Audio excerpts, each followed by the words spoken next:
आप सभी को मेरा नमस्कार। तो दोस्तों, आज मैं आपके लिए इस वीडियो में बैसाख स्नान की कहानी लेकर आई हूँ। एक समय की बात है, एक नगर में एक राजा रहता था। वह बैसाख माह में प्रतिदिन ब्रह्म मुहूर्त में उठकर गंगा जी में स्नान करता था। राजा का आदेश था कि मुझसे पहले गंगा जी में कोई भी स्नान नहीं करेगा। राजा जब गंगा जी में स्नान करने जाते तो उन्हें प्रतिदिन शांत जल के स्थान पर जल हिलता हुआ दिखाई देता। तो राजा को संदेह होता कि निश्चय ही मुझसे पहले कोई प्रतिदिन गंगा जी में स्नान करता है। राजा ने नदी की तट पर पहरेदार बैठा दिए। गंगा जी की तट पर एक पेड़ था। उस पेड़ पर एक बंदरिया रहती थी। वह प्रतिदिन राजा के स्नान से पूर्व स्नान करके पेड़ पर चढ़कर बैठ जाती थी। इस प्रकार होते होते पूरा बैसाख माह व्यतीत हो गया, किंतु अंतिम दिन राजा के पहरेदारों ने यह सब देख लिया और उस बंदरिया को पकड़कर राजा के पास ले गए और कहा कि यह बंदरिया आपसे पूर्व प्रतिदिन गंगा जी में स्नान करती है। उधर राजा की प्रतिज्ञा थी कि यदि कोई स्त्री मुझसे पहले स्नान करती होगी तो मैं उससे विवाह करूंगा। इसलिए राजा को बांदरी के साथ विवाह करना ही पड़ा।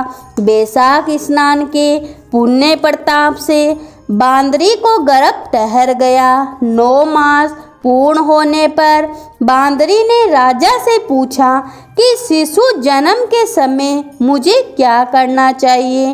तब राजा ने महल में एक घंटी लगवा दी और बंदरी से कहा कि जब तुम्हें दर्द हो तो इसे बजा देना, मैं संपूर्ण प्रबंध कर दूंगा।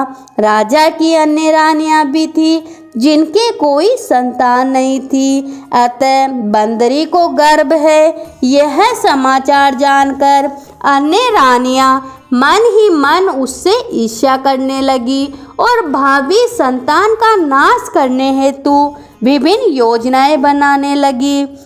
घंटी लगी देखकर एक रानी ने बंदरी से इसका कारण पूछा। बंदरी ने संपूर्ण बात बता दी।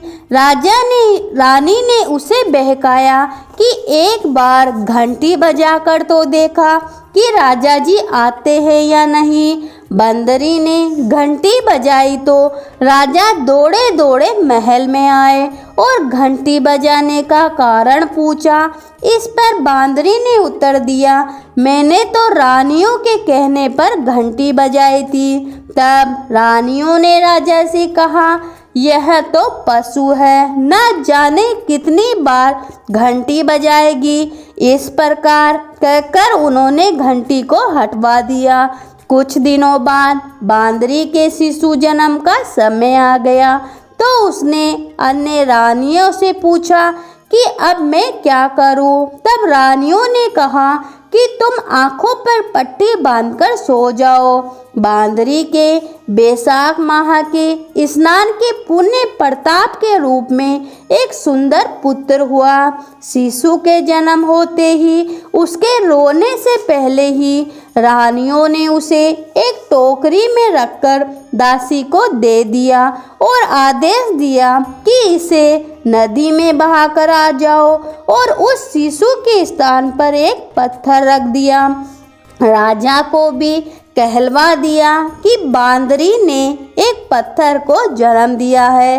राजा ने सुना तो उन्होंने भी संतोष कर लिया कि जब दूसरी रानियों के संतान नहीं है तो यह तो बंदरी है अर्थात पशु है, इसके क्या संतान होगी। उधर दासी ने उस सुंदर शिशु को नदी में न बहाकर कुम्हार की चाक में रख दिया। दूसरे दिन कुम्हार कुम्हारिन चाक पर आए तो वहाँ एक सुंदर शिशु को रोते हुए देखा। कुमार कुमारिन भी निसंतान थे, अतः उन्होंने उस शिशु को अपने लिए भेजी गई भगवान की भेंट मानकर रख लिया और बड़े प्रेम से शिशु का पालन पोषण करने लगे। कुछ बड़ा होने पर उस बालक को यह ज्ञात हो गया कि वह रानी बंदरी का पुत्र है, जिसको रानियों ने मरवाना चाहा था।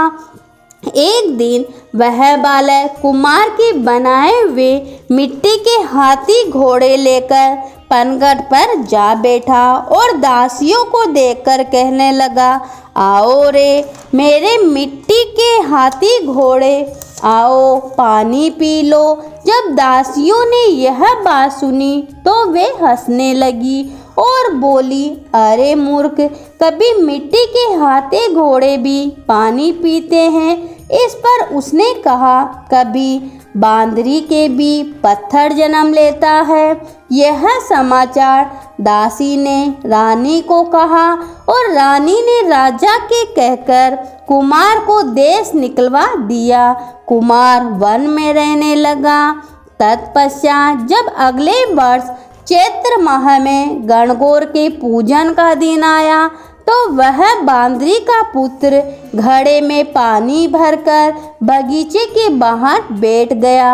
उधर राजा की और साहूकार की पुत्रियां गणगौर बनाने के लिए मिट्टी लेने आई। तब बगीचे में खेलने और झूला झूले लग गई। कुछ समय के बाद उन्हें प्यास लगी।